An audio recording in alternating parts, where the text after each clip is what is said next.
Welcome to our Devos this week where we are talking about being a work in progress. I said there's not one of us that are perfect, and all of us have different areas of our lives that require attention from time to time. But what if we looked at these different areas, these different life domains, and we really genuinely tried to see what is it that God wants to improve on in these areas? Instead of working in the area, we work on it. We step aside, we get out of it, and don't just go to work, don't just stay in our marriage, don't just, raise the kids, but stop and go, what is it that I'm doing in this area? What is it that I'm doing in this area? So today I want you to ask yourself this question when it comes to your work in progress. How can I relate to my kids in a more meaningful way? Now, you could apply this in a number of different ways. If you don't have children, you could look at just the way you treat people in general. But today, I expressly want to talk to you about how you are interacting with your children.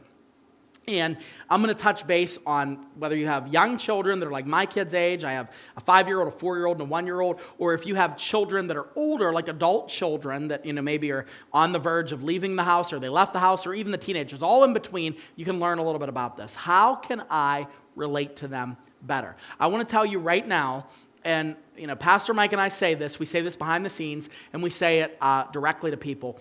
As the parent, okay, hear me on this. You are responsible for maintaining that relationship, okay? I just want to put that out to you. I see a lot of parents and what they do, and I don't know why this is, but they will equate themselves on the same level as the children, and when things are going south in the relationship, they go, yeah, my kids, they just got far from me, and I'm waiting for them to call, I'm waiting for them to invite me. No, as a parent, the role of parent is we are the ones that are to go after the children. We are the ones that are to, extend the invitations. We're the ones that are to make the plans. That's our burden. Like we produce that. Remember, I always think of it this way.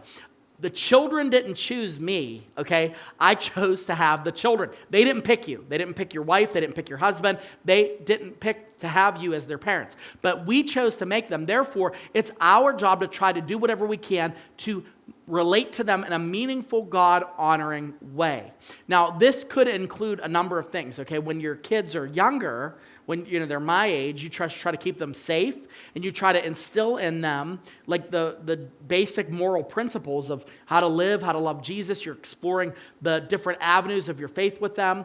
As they get older, you're trying to relate to them in a way where they can defend themselves against culture. You're trying to be there for them in difficult situations. And when they finally become adults, Pastor Mike, he took the role on this. He said that you want to be your children's friend, because you lose that, I'm grounding you, I'm taking your car away. If your child is in their 40s and they have their own home and 2 cars and a vacation home, they're not going to respond to you saying that they're grounded, okay, unless there's something really weird in that relationship.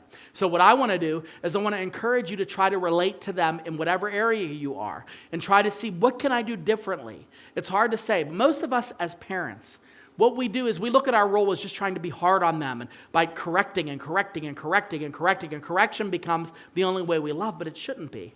And a lot of times our correction is just an overflow of us having problems with their behavior and bitterness we have towards them. It's really easy to get lost in that. It's so easy, in fact, that the Apostle Paul writes in Ephesians chapter 6, that fathers, do not provoke your children to anger, but bring them up in the discipline and the instruction of the Lord. That we can so easily want to provoke them to anger, but instead, he says, bring them up, train them in the discipline and instruction of the Lord. You bring them up. It's a gentle way to do this. So I want to encourage you to think about your kids, wherever they are, and think about, okay, maybe I should just text them every day. And if they don't respond, okay, text them every day.